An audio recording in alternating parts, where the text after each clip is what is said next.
right, listen up, folks, because I have the ultimate tag team partner for breaking bad habits in this new year. Fume. This is not a vape, make no mistake. This is a flavored air device, and it's a game changer for bad habits. Fume draws flavor to your mouth, not to your lungs. No nicotine, no vapor, no batteries. Think herbal tea instead of soda. Fume is clean, natural, and 100% guilt-free. Now let's talk about design. Because Fume is not just about flavor, it's a fidget tool as well. Magnetic snaps, satisfying clicks. It keeps your hands busy and your mind calm. Fume is perfect for using energy or beating that bad habit that's been hanging around a little too long. My favorite is Crisp Mint. It's refreshing, it smells nice, and it's got no toxic side effects. And with Fume, guys, you can use it anywhere. No smell, no color, no side-eye coming from a stranger. Fume has helped over 300,000 people already form better habits. I want you to be next. Go to tryfume.com/Chael. That's tryfum.com/Chael, like the famous gangster. Use my code Chael to get a free Fume topper with your journey pack. Stop losing to bad habits. Start winning. Try Fume. Conor McGregor. What do you want to see him do? And that's an interesting question, and that's a question that only a star would have to answer. There are not very many stars. Mike Hogan sat me down, and Mike Hogan explained to me what the definition is. And you can have guys that are popular in MMA, or you can have an MMA star. But if you just want to call a guy a star, Hogan was explaining to me that regardless of what he goes on pay-per-view to do, regardless of what promotion he goes to offer his performance, people will come. And there are not very many. I remember Roy Jones Jr., just for example, but he became a rapper for a minute. And then it's Shaquille O'Neal. Aren't I remembering that right? That it was Shaquille. He even rapped for a little bit. And no one went. It just, it did not work. And we've seen Conor. What do we guess? We've seen him box. We've seen him do interviews. We've seen him sell out arenas for a press conference. He did a piece of business with Errol Hawani where they sat down on a stage, and I believe they sold that on pay-per-view. They at least had a distribution deal. Then we see him go into a movie with Jake Gyllenhaal. I mean, not for nothing. Conor's a star, and Conor's the only star. That's the only guy in our space, possibly in all of sport, where that could happen for. Possibly in all of sport. So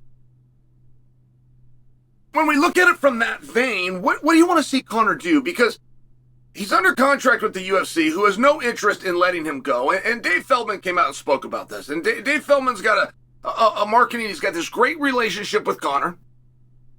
Conor has brought a lot to those events, showing up, giving his, jumping in the ring, whatever it might be, but he has for sure brought something to those events. And Dave Feldman was speaking about it, and he said, well, he was super candid. He was maybe the most honest any promoter has ever been on the subject. And he said, they have him. They would have to help us. They would have to be doing us a favor to release Conor to us. I don't think they want to do us a favor, and it would help us. But we got a great relationship, and we'll see what happens. It was the most honest answer you could ever get, Dave Feldman. Dave Feldman's great. But it does make you think, because I've never been open to that idea. I've never been open to it because I understand some of the inner workings of what Conor's going through. Just in the testing pool, for example, and this has already been tested once, and we had to wait 180 days to get him back. I don't believe that's the actual rule. It didn't get tested, but we had to wait 180 days to get him back, which we thought was going to clear him for UFC 300. And not only did we not see him at 300, we're not going to see him by 400. He simply is not going to do MMA, nor should he. But he also shouldn't do any form of combat. It would not be safe for him to go into the UFC Fight Pass Invitational. It would not be safe for Conor to go into a grappling match.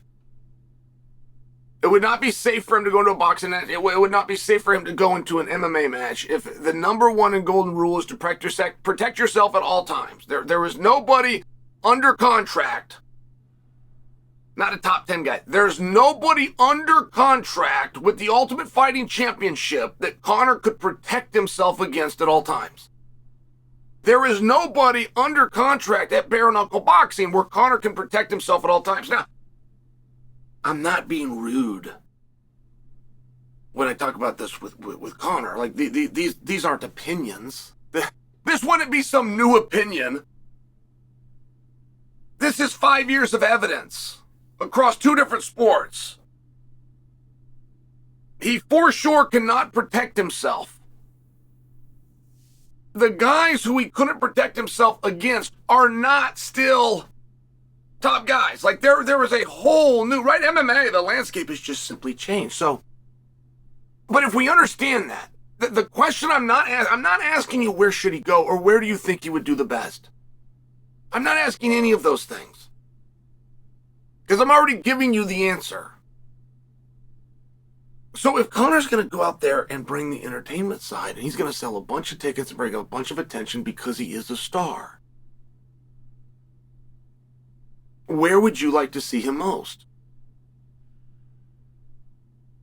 And so many times if you ask somebody that, they instantly mistake the question for where do you think he should go or where do you think he's going to do the best. I'm not asking you that. I'm open to you telling me to go and do Roadhouse 3. I'm open to you telling me that Riyadh and some of the boxing and rumors of Manny Pacquiao.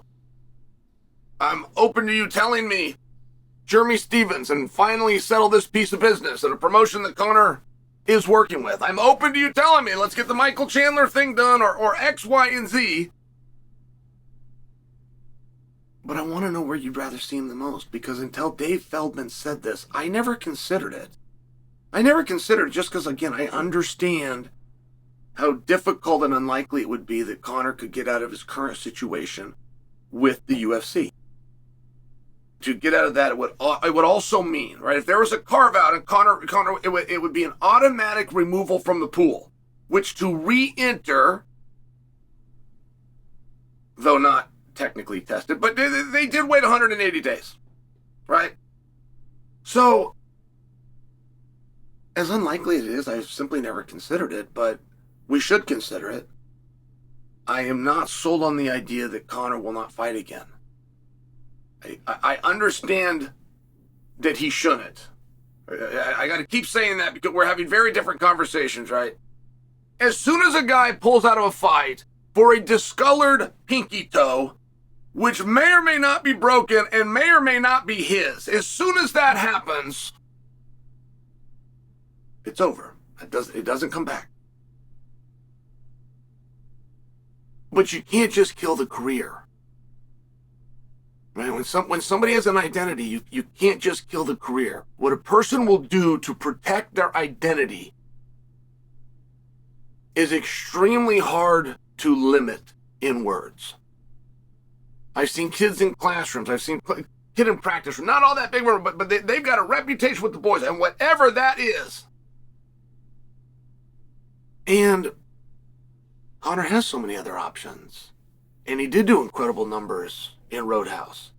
And frankly, the numbers weren't just great. He was great. Conor popped on TV. That worked. Right? The script was garbage, but that wasn't on. Conor did his part very well. And I say that to you because is that what we should do? I think that Conor could rebuild. I think that he definitely could go get a new identity. I don't think that you, the audience, looks at Conor as the UFC fighter remotely close to as much as Conor thinks you see him as the UFC fighter. I don't think you, the audience, think of Conor as the boxer as much as Conor believes that you see him as a boxer. I think most of you see him as a drunk. I think you'd associate him with proper 12 before anything else, I think. And I also think you see him as an entertainer. And there's a lot of ways to entertain. So I like Dave Feldman's point. It would take some favors. It would take somebody trying to help. People would come. And Stevens versus Conor, we could make some really great matches there. We could redo Eddie and Conor. There's no way to go wrong with Conor. So, if you were to have a party and have the people over and you get to control what the form of entertainment is, would you rather see him in a movie and just see him out? He's out. He's out of the fight game. Would you rather see him as a promoter at an event, which does bring pretty good attention? And would you rather see him in the UFC, or would you rather see him in bare-knuckle boxing? Not what do you think he's going to do. Where would you most like to see Conor next?